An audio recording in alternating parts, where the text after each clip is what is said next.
थाना पारा पुलिस को बड़ी सफलता मिली है। आपको बता दें कि पुलिस आयुक्त लखनऊ के निर्देशन में उपायुक्त पश्चिम राहुल राज के मार्गदर्शन में महिला का अपहरण का प्रयास करने वाले 4 अभियुक्त को गिरफ्तार कर लिया गया है, जिसमें एक महिला भी शामिल थी। मामला पारा थाना में एक महिला नीलम सैनी पुत्री रामचंद्र निवासी फतेहगंज थाना पारा लखनऊ के गुमशुदा हो जाने की सूचना प्राप्त हुई, जिस पर थाना पारा में महिला की गुमशुदगी दर्ज कर त्वरित कार्रवाई करते हुए महिला की तलाश शुरू कर दी गई। महिला की हत्या की साजिश रचने वाले उसके ही सगे बहनोई 3 अन्य बदमाशों और एक अनजान महिला को साजिश के तहत गुमशुदा महिला को दूसरे जिले में भेजकर पुलिस को उलझाने व गुमराह करने की कोशिश की, परंतु पुलिस की सतर्कता के चलते गुमशुदा महिला को बरामद कर और साजिश में शामिल अभियुक्तों को गिरफ्तार कर जेल भेज दिया है।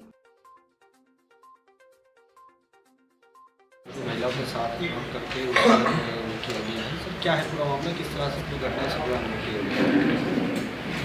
6 नवंबर थाना पारा पर नीलम सैनी नाम की एक महिला की गुमशुदगी दर्ज हुई थी। इसके बाद मोहनलालगंज में एक महिला घायल अवस्था में मिली, इसका गला कटा हुआ था। उसको तत्काल ट्रामा सेंटर भर्ती कराया गया और जब उसकी शिनाख्त की गई तो वही महिला थी जो कि गुमशुदगी जिसकी दर्ज हुई थी थाना पारा।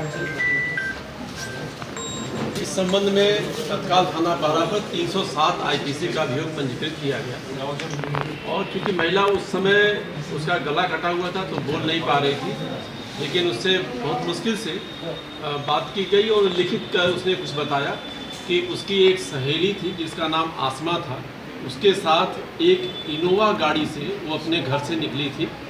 बुद्धेश्वर चौराहे तक गई थी जहाँ पर जूस पिया उसने और जूस पीने के बाद वो बेहोश हो गई। उसके बाद उसे कुछ भी याद नहीं रहा। तो एक टोटली ब्लाइंड केस था जिसमें कि कोई भी हम लोग के पास क्लू नहीं था। 9 दिन में हम लोग लगातार इसको मॉनिटर करते रहे और हर एक CC कैमरे को हम लोग खंगालते रहे।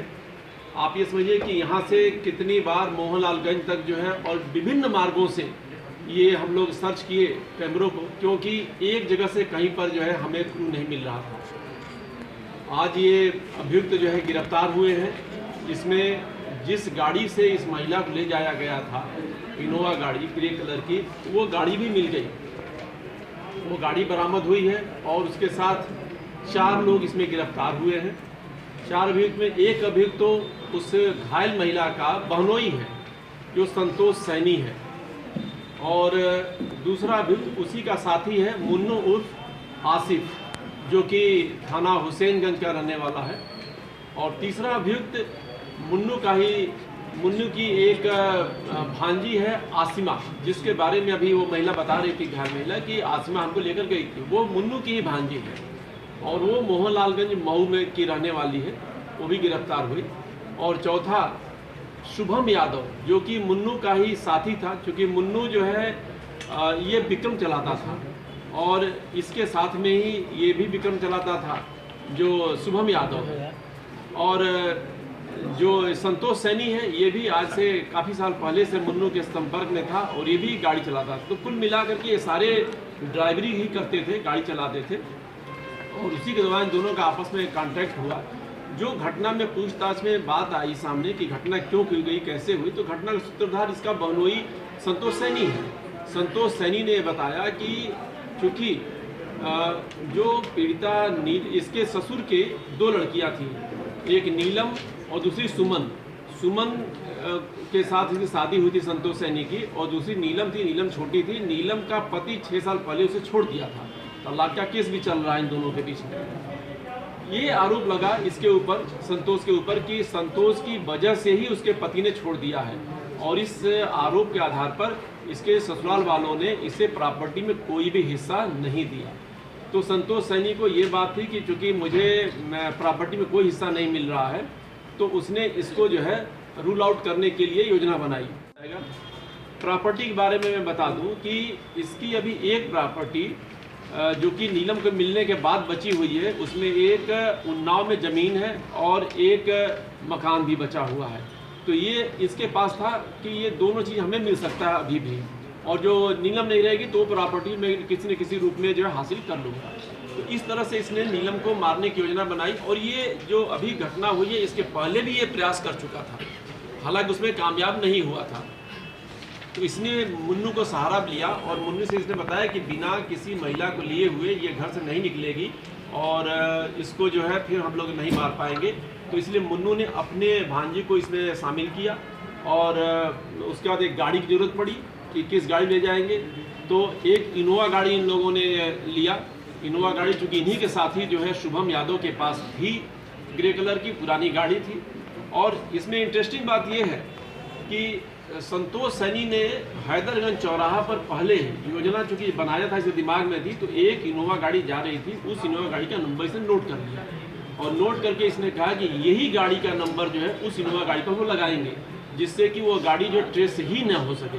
क्योंकि जो ओरिजिनल गाड़ी इनोवा की थी वो गाड़ी जो है वो दूसरी थी। उस गाड़ी को जब हम लोगों ने शुरू में ही हम लोगों ने पकड़ लिया था, उसके मालिक से पूछताछ हुई तो वो इनोवा गाड़ी जो ओरिजिनल थी वो इस घटना में संलिप्त नहीं पाई गई। तो हम लोग फिर ब्लैंक हो गए थे, हमारी पूरी टीम जो है कि कोई हम लोग क्लू नहीं मिल पाया।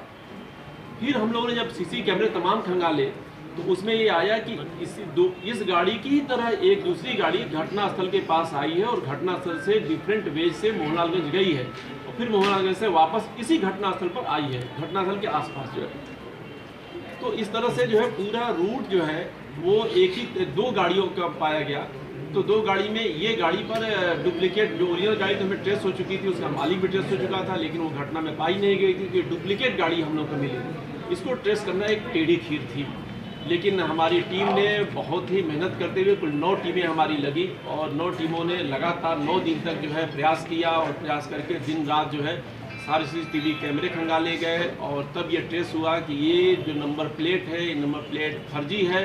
और ये देखा गया कि ये गाड़ी कहाँ से स्टार्ट हुई और कहाँ पर ये गाड़ी आकर के एंड हुई। तो जब हम लोग थियरी पर गए कि गाड़ी जहाँ से स्टार्ट हुई और जहाँ से एंड हुई उस जगह को हम लोगों ने जब फोकस किया तो वहाँ पर ये गाड़ी हमको मिली। और उसके बाद ये हम लोग जब इसके सख्ती से और चारों तरफ खोजबीन किए तो उसमें जो है ये गाड़ी का मालिक मिला शुभम, और शुभम यादव ने फिर सारी चीज़ें बताना शुरू किया कि हाँ ये गाड़ी जो है मुझे मुन्नू के कहने पर हमने जो है उसको दी थी और हम खुद साथ लेकर के गए थे। तो ये बहुत ही लंबी एक रोचक रोमांचक कहानी है ये इसमें, जिसमें कि सारे लोग मिल करके इस घटना को अंजाम देने का प्रयास किया। मेरी टीम ने बहुत ही उत्कृष्ट कार्य किया है, इसके लिए मैं 25,000 का रिवार्ड अपनी टीम को देता हूँ। सर इनका कोई आपराधिक कितना पढ़ा लिखा है? ये पढ़ा लिखा से नहीं किया, इसने दृश्यम फिल्म देखी थी, दृश्यम 2। तो आजकल ना नई नई मूवी चल रही है, उस मूवी को देख करके ये लोग तमाम सारे जो है आइडियाज जो है दिमाग में इनके आ रहे हैं और उससे प्रेरित होकर के इसने सोचा कि ऐसा कोई क्लू न छोड़ा जाए कि हम लोग ट्रेस हो सके। अब एक्चुअल में इसने कोई क्लू नहीं छोड़ा था, क्योंकि जहाँ जहाँ ये गाड़ी गई वहाँ कैमरे नहीं होते थे।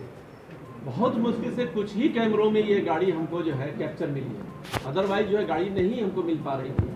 तो बहुत ही ये टफ टास्क हो गया था, लेकिन हमारी टीम ने जो है हाँ, और फ़ोन का भी इसने जो है अपना दिमाग लगाया था।